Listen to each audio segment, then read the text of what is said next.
नमस्कार दोस्तों, आप सभी का मेरे YouTube चैनल में स्वागत है। सबसे पहले तो अगर आपने मेरे चैनल को सब्सक्राइब नहीं किया है तो सब्सक्राइब बटन पर क्लिक करके सब्सक्राइब कर लीजिए और पास में जो घंटी का बटन दिख रहा है उस पर क्लिक करके ऑल नोटिफिकेशन को ऑन कर लीजिए, जिससे जैसे ही मेरे चैनल पे नई वीडियो अपलोड होगी उसकी सूचना तुरंत आपको नोटिफिकेशन द्वारा मिल सके।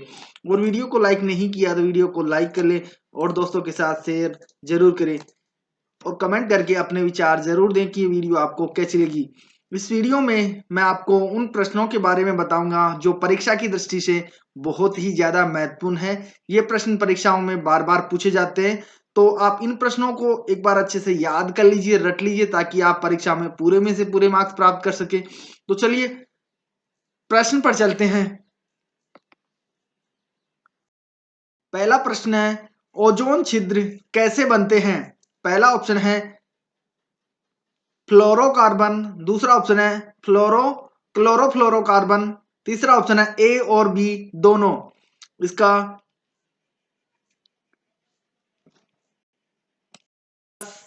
सी ऑप्शन ए और बी दोनों सही उत्तर है। ये क्लोरोकार्बन और क्लोरोफ्लोरोकार्बन दोनों से ओजोन छिद्र बनते हैं, इसलिए इसका सी ऑप्शन सही उत्तर है। अगले प्रश्न पर चलते हैं। ओजोन की मात्रा अधिक होने से जीवों में समस्या। पहला ऑप्शन है श्वसन दर, दूसरा ऑप्शन है मोतियाबिंद, तीसरा ऑप्शन है खांसी, चौथा ऑप्शन है इनमें से सभी। इसका चौथा ऑप्शन ये सभी, इनमें से सभी सही उत्तर है। ओजोन की मात्रा बढ़ने से जीवों में श्वसन दर की, मोतियाबिंद और खांसी जैसी सभी समस्या होती है, इसलिए इसका चौथा ऑप्शन सही उत्तर है। अगले प्रश्न पर चलते हैं। मानव पाचन नाल के किस भाग में पेरिस्टेल्टिक गतियां नहीं होती है? पहला ऑप्शन है ग्रसनी, दूसरा ऑप्शन है आमाशय, तीसरा ऑप्शन है छोटी आंत, चौथा ऑप्शन है बड़ी आंत। इसका पहला ऑप्शन ग्रहस्नी सही उत्तर है। अगले प्रश्न पर चलते हैं।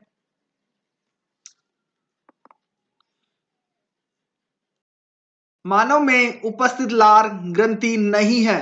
पहला ऑप्शन है पैरोटिड ग्रंथि, दूसरा ऑप्शन है इंफ्रा ऑर्बिटल ग्रंथि, तीसरा ऑप्शन है सब मेडिबुलर ग्रंथि, चौथा ऑप्शन है सबलिंगुअल ग्रंथि। इसका दूसरा ऑप्शन इंफ्रा ऑर्बिटल ग्रंथि सही उत्तर है।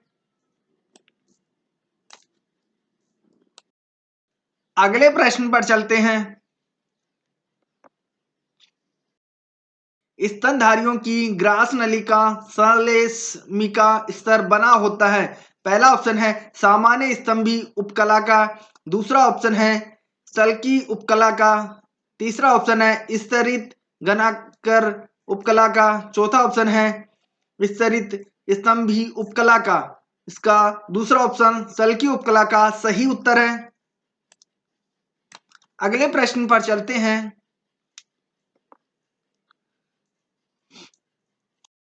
आमाशय का पतला दूरस्थ भाग कहलाता है। पहला ऑप्शन है कार्डियक भाग, दूसरा ऑप्शन है ग्रहणी, तीसरा ऑप्शन है ग्रैसनी, चौथा ऑप्शन है पाइलोरस। इसका चौथा ऑप्शन पाइलोरस सही उत्तर है। अगले प्रश्न पर चलते हैं।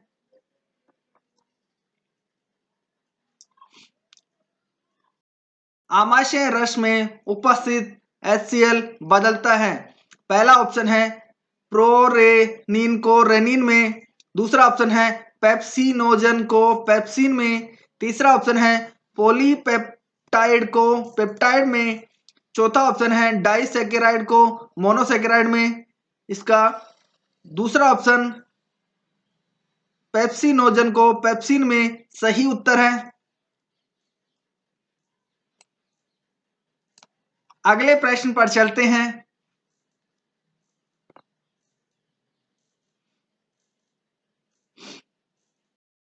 ग्लूकोज को जब भोजन के रूप में लिया जाता है तब निम्न में से कौन सी क्रिया नहीं होती है?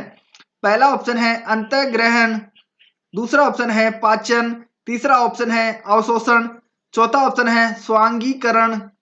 इसका दूसरा ऑप्शन पाचन सही उत्तर है। अगले प्रश्न पर चलते हैं।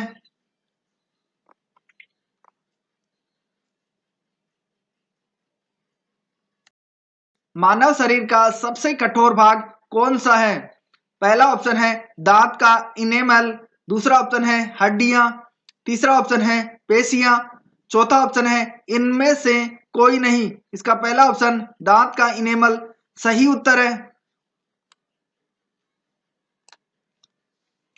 अगले प्रश्न पर चलते हैं। आमाशय का आस्तर निम्नलिखित में से एक की उपस्थिति के कारण सुरक्षित बना रहता है। सही उत्तर चुनिए। पहला ऑप्शन है पेप्सिन, दूसरा ऑप्शन है म्यूकस श्लेष्मा, तीसरा ऑप्शन है सारिये एमाइलेज, चौथा ऑप्शन है पितरस। इसका दूसरा ऑप्शन म्यूकस श्लेष्मा सही उत्तर है।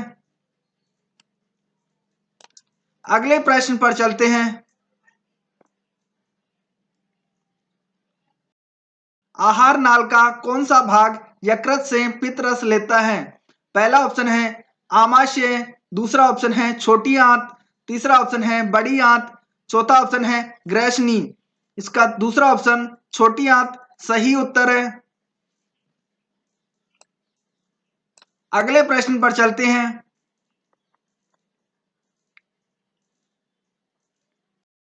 आहार नाल के किस भाग में भोजन अंतिम रूप में पाच जाता है?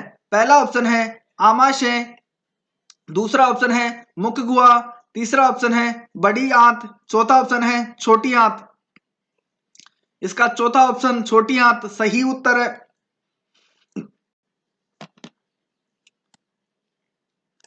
अगले प्रश्न पर चलते हैं। पाचन में भोजन के साथ मिलने वाला पहला एंजाइम कौन सा है? पहला ऑप्शन है पेप्सिन, दूसरा ऑप्शन है सेलुलोज, तीसरा ऑप्शन है एमाइलेज, चौथा ऑप्शन है ट्रिप्सिन। इसका तीसरा ऑप्शन एमाइलेज सही उत्तर है।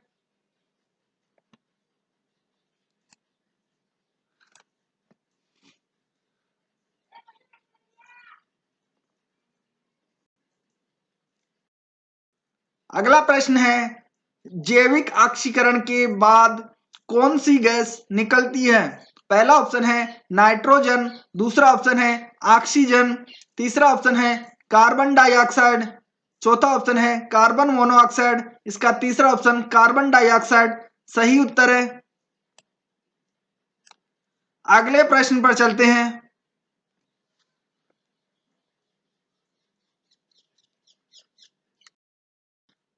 बड़ा नासा मार्ग मुख्य मार्ग से किसके द्वारा अलग होता है? पहला ऑप्शन है पैलेट, दूसरा ऑप्शन है टेटुआ, तीसरा ऑप्शन है ग्रेसनी, चौथा ऑप्शन है नासिका कक्ष। इसका पहला ऑप्शन पैलेट सही उत्तर है। अगले प्रश्न पर चलते हैं।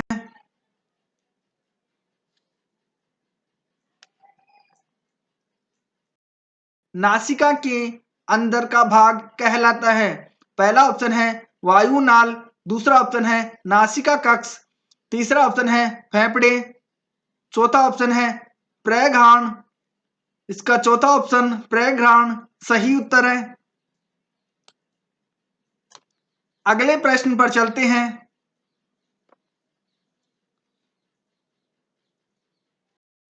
वयस्क मानव में श्वास नली की लंबाई होती है लगभग।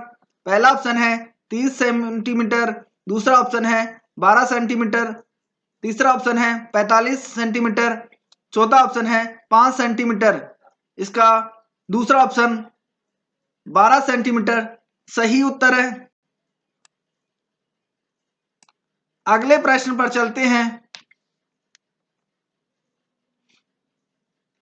रुधिर वर्गों की खोज की थी? पहला ऑप्शन है चार्ल्स डार्विन ने, दूसरा ऑप्शन है विलियम हार्वे ने, तीसरा ऑप्शन है कार्ल लैंडस्टीनर ने, चौथा ऑप्शन है रॉबर्ट हुक ने। इसका तीसरा ऑप्शन कार्ल लैंडस्टीनर ने सही उत्तर है। अगले प्रश्न पर चलते हैं।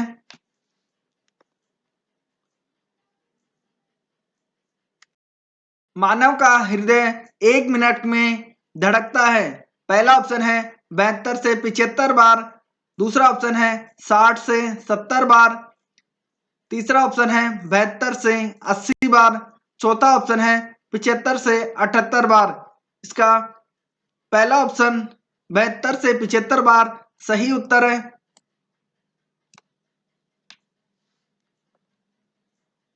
अगले प्रश्न पर चलते हैं।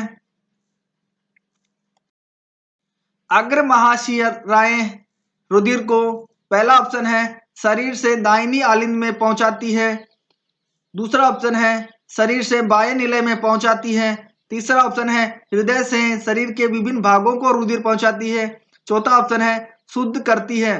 पहला ऑप्शन है शरीर से दाहिने आलिंद में पहुंचाती है, सही उत्तर है।